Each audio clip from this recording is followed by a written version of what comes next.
Hi guys, आज जो book पढ़ने जा रही हूँ उस बुक का नाम है 0 to 1 चैप्टर 3 कामयाब कंपनियां अलग दिखती हैं। हमारे विरोधाभासी प्रश्न का व्यापारिक संक्रमण यह है कि कोई बड़ी कंपनी अपनी इमेज की इमारत क्यों नहीं बना रही है। यह सवाल देखने में कठिन है क्योंकि आपकी कंपनी अधिक मूल्यवान होने के बावजूद अधिक वैल्यू बना सकती है। केवल वैल्यू बनाना पर्याप्त नहीं है, आपको अपने द्वारा बनाए गए कुछ मूल्यों को भी अपनाने की आवश्यकता है। इसका मतलब यह है कि बहुत बड़े व्यवसाय भी खराब व्यवसाय हो सकते हैं।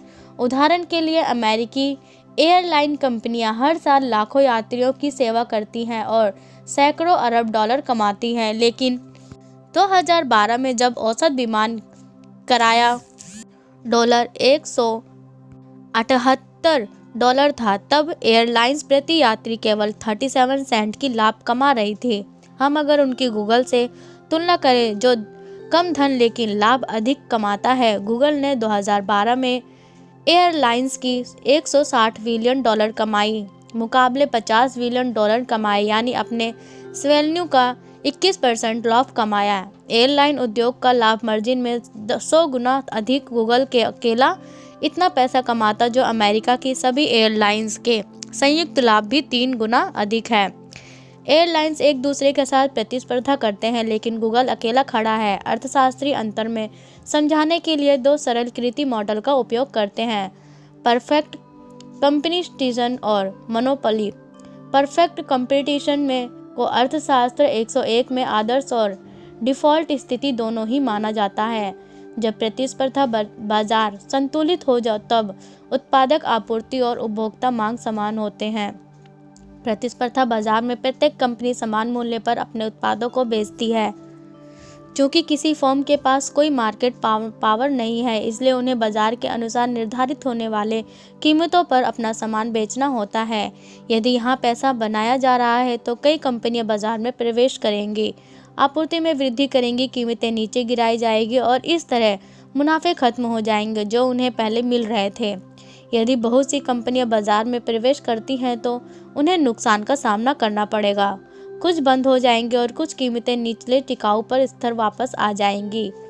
परफेक्ट कंपटीशन में अंतर्गत लंबे समय तक कोई भी कंपनी आर्थिक लाभ नहीं कमा सकती।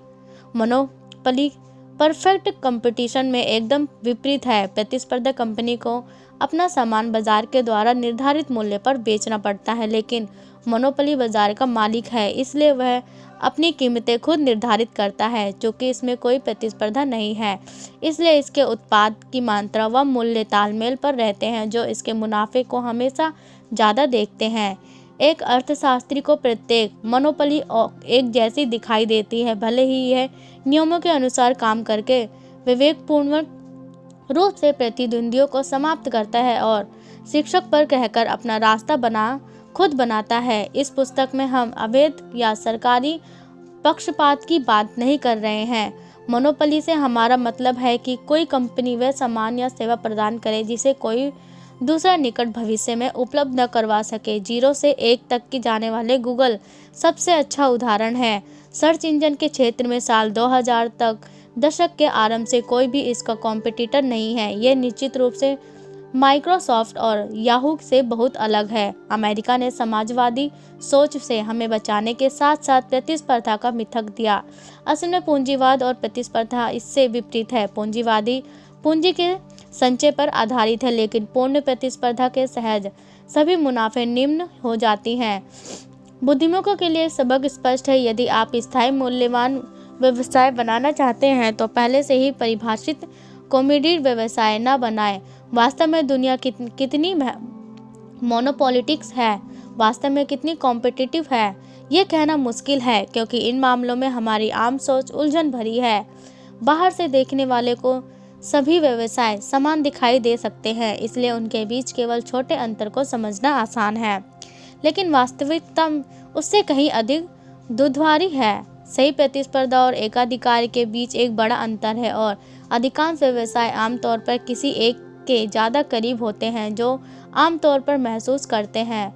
भ्रम अनेक तरीकों से बाजार की स्थितियों का वर्णन करने की पूर्वाग्रह से आता है। दोनों एकाधिकारियों और प्रतियोगिताओं को सच्चाई और सुझाव के लिए प्रोत्साहित किया जाता है। एकाधिकार झूठ। मनोवैज्ञानिक करने वाले खुद को बचाने के लिए झूठ बोलते हैं। वे जानते हैं कि अगर उनके अधिकारियों के बारे में ज़्यादा बात की जाएगी तो वह ऑडिट खातों की जांच और अन्य तरीकों से कागजी हमले किया जा सकता है। चूँकि वे चाहते हैं कि मोनोपोली मुनाफे के निरंतर जारी रखा जाए, वह अपने एकाधिकारी को छिपाने के लिए जो भी कुछ कर सकते हैं, आमतौर पर अपनी प्रतिस्पर्धा की शक्ति का उपयोग करके भी कर सकते हैं। इस बारे में मोर्चे की गूगल अपने व्यवसाय के बारे में कैसे बात करता है, यह निश्चित रूप से मोनोपोली करने का दावा नहीं करता, लेकिन क्या यह मोनोपोली करता है?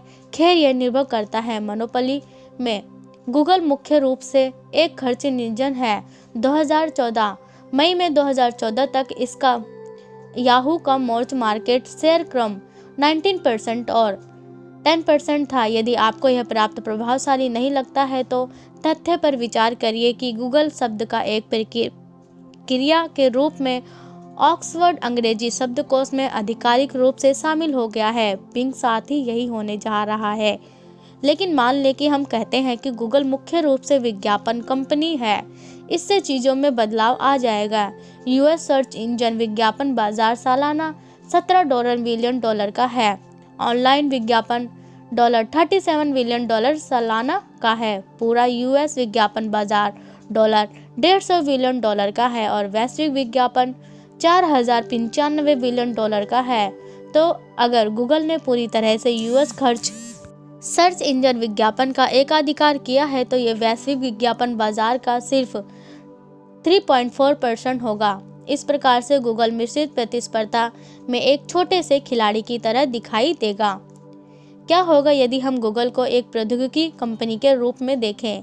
यह काफ़ी सही लगता है। अपने सर्च इंजन के अलावा गूगल दर्जनों का अन्य सॉफ्टवेयर उत्पाद बनाता, रोबोट करें, एंड्रॉयड फ़ोन आदि, लेकिन गूगल के राजस्व का 95% सर्च विज्ञापनों ने आता है। इसके अन्य उत्पादों में 2012 में सिर्फ $2.35 बिलियन की कमाई की, जो इसके तकनीकी उत्पादों को केवल 1% है। चूँकि उपभोक्ता तकनीकी बाजार दुनिया भर में $964 अरब का है, इसके लिए गूगल 2.24% से भी कम मालिक होगा। अगर एकाधिकार को छोड़ दे तो गूगल खुद को एक और तकनीकी कंपनी के रूप में तैयार करे तो इसे सभी प्रकार के कामों में ध्यान हटाना पड़ेगा। प्रतिस्पर्धा झूठ। गैर एकाधिकारवादी इसके विपरीत झूठ बोलते हैं। हम अपने स्वयं के खेल में जिसके हम रेफरी हैं उसमें प्रतिस्पर्धा के पैमाने को हमेशा कम करके पक्षपातपूर्ण व्यवहार करते हैं, लेकिन यह शॉर्टअप की सबसे बड़ी गलती है। घातक लोभन आपके बाजार को बेहद संकीर्ण के रूप में वर्णित करता है ताकि आप इस पर परिभाषा के आधार पर हावी हो सकें। मान लीजिए कि आप एक रेस्तरां शुरू करना चाहते हैं जो पालो अल्टो में ब्रिटिश खाना बनता है। ये काम पूरी मार्केट में कोई नहीं कर रहा है। आप तर्क दे सकते हैं हम पूरे बाजार के मालिक हैं, लेकिन ये केवल तभी सच है जब पूरा बाजार ब्रिटिश भोजन के लिए विशेष बाजार है। क्या होगा यदि सामान्य बाजार पालो अल्टो रेस्तरां बाजार ही होगा? और क्या होगा यदि आसपास के शहरों में सभी रेस्तरां इसी बाजार का हिस्सा है?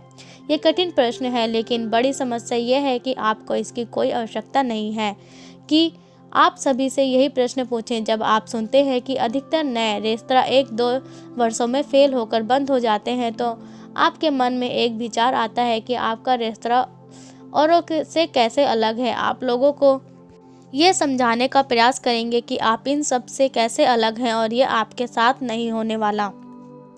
2001 में पैथल में मेरे सहकर्मी और मैं अक्सर कास्ट्रो स्ट्रीट में माउंटेन यूवी में दोपहर का भोजन करते थे। यहाँ पर भारतीय खुशी और बर्गर आदि सभी प्रकार के भोजन थे।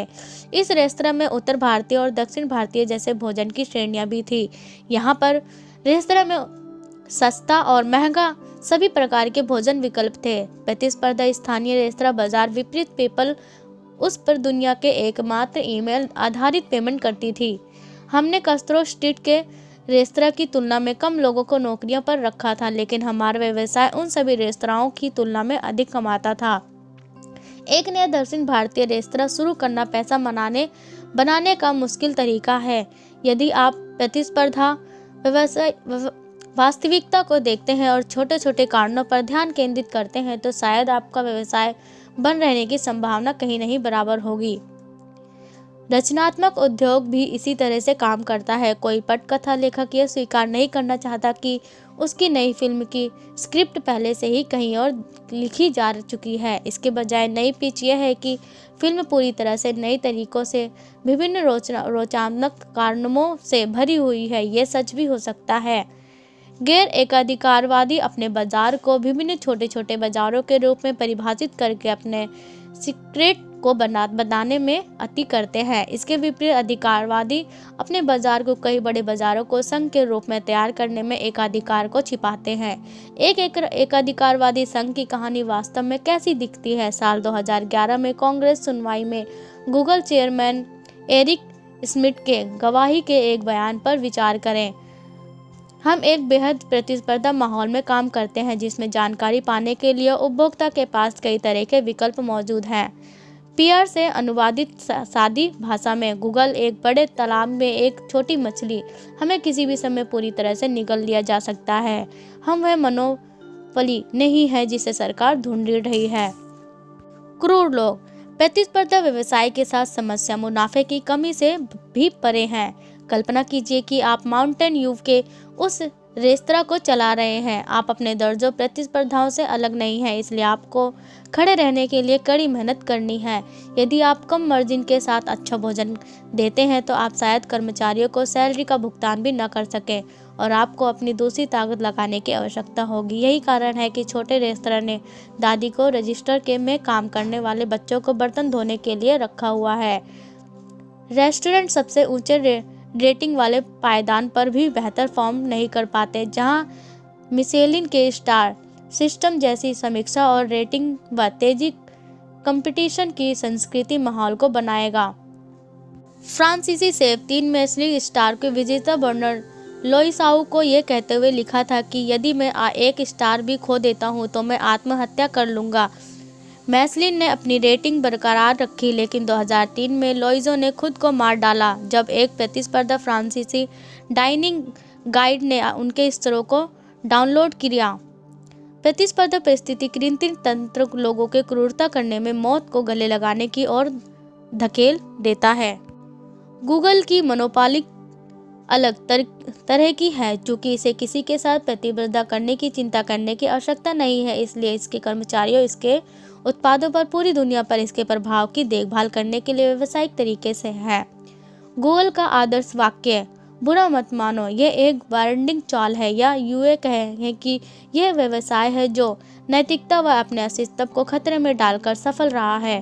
व्यवसाय में पैसा महत्वपूर्ण है या फिर यह सब कुछ है? एकाधिकारवादी पैसे कमाने के अलावा भी अन्य चीज़ों के बारे में सोचते हैं। वह एकाधिकारवादी नहीं कर सकते। परफेक्ट कंपटीशन में व्यापार आज के मार्जिन पर केंद्रित है कि संभवतः लॉन्ग टर्म फ्यूचर के लिए योजना नहीं बना सकता। रोजाना की मारामारी से केवल एक चीज़ व्यापारी को खड़े रहने से हो सकती है, वो केवल मोनोपोली लाभ। मोनोपोली पूंजीवाद। सबके लिए आंतरिक मोनोपोली अच्छी है, लेकिन बाजार के बारे में क्या समाज के बाकी हिस्सों में बुरे लाभ होते हैं? असल में लाभ ग्राहकों के पर्स से बाहर आते हैं और इसलिए मोनोपोली दुत्कारने लायक है, लेकिन केवल ऐसी दुनिया में जहां कुछ भी नहीं बदलता है। एक स्थिर दुनिया में मोनोपोली सिर्फ एक कमाई की एक तरह है। यदि आप किसी चीज़ के लिए बाजार को अपने घेरे में लेते हैं तो आप कीमत के बढ़ा सकते हैं। दूसरों को आपसे खरीदने के अलावा दूसरों को कोई विकल्प नहीं होगा।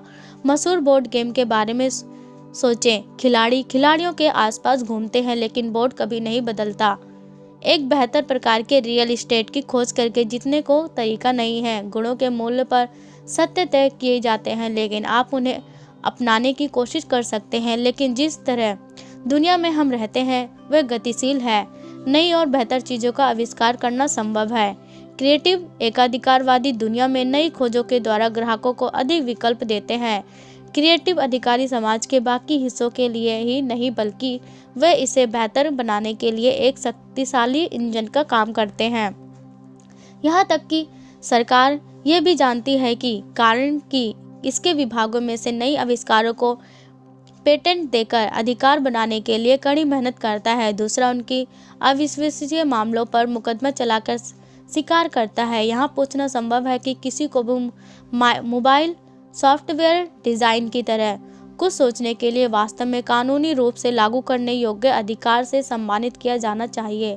लेकिन यह स्पष्ट है कि आईफोन डिजाइन, उत्पादन और विपणन के एप्पल के अधिकार लाभ की तरह कुछ अधिक लाभ पैदा करने का इनाम कृत्रित नहीं है। ग्राहकों को वास्तव में स्मार्टफोन प्राप्त करने के लिए ज़्यादा पैसा का भुगतान करने का विकल्प था, जिसने वास्तव में काम किया। नए एकाधिकार की गतिशीलता स्वयं बताती है कि पुराने एकाधिकार इनोवेशन क्यों करते हैं। एप्पल की iOS के साथ मोबाइल कंप्यूटर के जन्म मोबाइल सॉफ्टवेयर के दशक के लंबे ऑपरेटिंग सिस्टम वर्चस्व को नाटकीय रूप से काम करते हैं। इससे पहले 60 से 70 के दशक के IBM के हार्डवेयर एकाधिकार को माइक्रोसॉफ्ट के सॉफ्टवेयर एकाधिकार द्वारा पीछे छोड़ दिया गया था। 20वीं शताब्दी में AT&T के पास टेलीफोन सेवा पर एकाधिकार था, लेकिन अब किसी को भी किसी के प्रदान की सस्ती सेल फोन योजना मिल सकती है। यदि एकाधिकार व्यवसाय की प्रगति को रोकती है तो वे खतरनाक होंगे और हम उनका विरोध करेंगे। लेकिन प्रगति का इतिहास निर्भरता की जगह बेहतर एकाधिकार व्यवसाय का इतिहास है। एकाधिकार प्रगति को चलाने हैं क्योंकि वर्षों यहाँ तक कि दशकों का एकाधिकार लाभ के बाड़े के साथ साथ इनोवेशन करने के लिए शक्तिशाली प्रोत्साहन देता है। एकाधिकार इनोवेशन को सुरक्षित रख सकते हैं क्योंकि मुनाफा लंबे समय अवधि की योजना बनाने और महत्वाकांक्षी अनुसंधान परियोजनाओं को वित्तीय घोषित करने में सक्षम बनाता है। और ये भी जानते हैं कि प्रतियोगिता से बाहर हुई कंपनियों में सपने टूट जाते हैं। अर्थशास्त्री प्रतियोगिता को एक आदर्श तरीके के रूप में मानने की प्रति जुनूनी क्यों है? ये इतिहास का एक अवशेष मात्र है। अर्थशास्त्रियों ने 19वीं शताब्दी के भौतिकविदों के काम से गणितीय गणना की नकल बनाई है। वे व्यक्तियों और व्यवसायों को अलग अलग रूप से देखते हैं, न कि अद्वितीय रचनाकारों के रूप में देखते हैं। उनके सिद्धांत परफेक्ट कॉम्पिटिशन की संतुलन स्थिति का वर्णन करते हैं क्योंकि मॉडल के लिए आसान तरीका है कि वह बेहतरीन बिजनेस का प्रतिनिधित्व नहीं करता। लेकिन ये जानने लायक है कि 19वीं शताब्दी की भौतिकी द्वारा भविष्यवाणी की जाने वाली दीर्घकालिक संतुलन एक ऐसा विचार था जिसमें सभी ऊर्जा समान रूप से वितरित की जाती है और सब कुछ आराम के लिए किया जाता है, जिसे ब्रह्मांड का गर्मी से अंत भी कहा जाता है। थर्मोडायनामिक्स पर जो कुछ भी आपका विचार है, यह शक्तिशाली रूपक है। व्यवसायिक में संतुलन का मतलब स्टेटिस है, स्टेसिस का मतलब मौत है।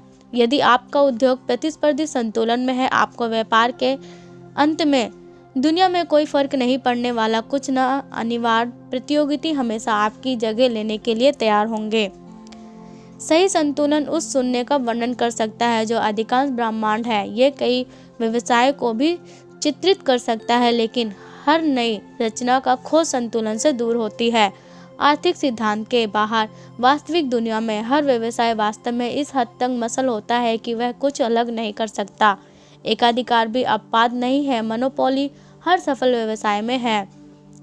टॉलस्टॉय ने कहा है कि सभी खुशी परिवार समान है, प्रत्येक दुखी परिवार अपने तरीके से नाखुश है। व्यापार में यह विपरीत है, सभी कामयाब कंपनियां अलग अलग हैं, प्रत्येक एक अनूठी समस्या को हल करके एकाधिकार प्राप्त करती है। सभी सफल कंपनियां समान हैं, वे प्रतिस्पर्धा से बचने में नाकाम रहती हैं।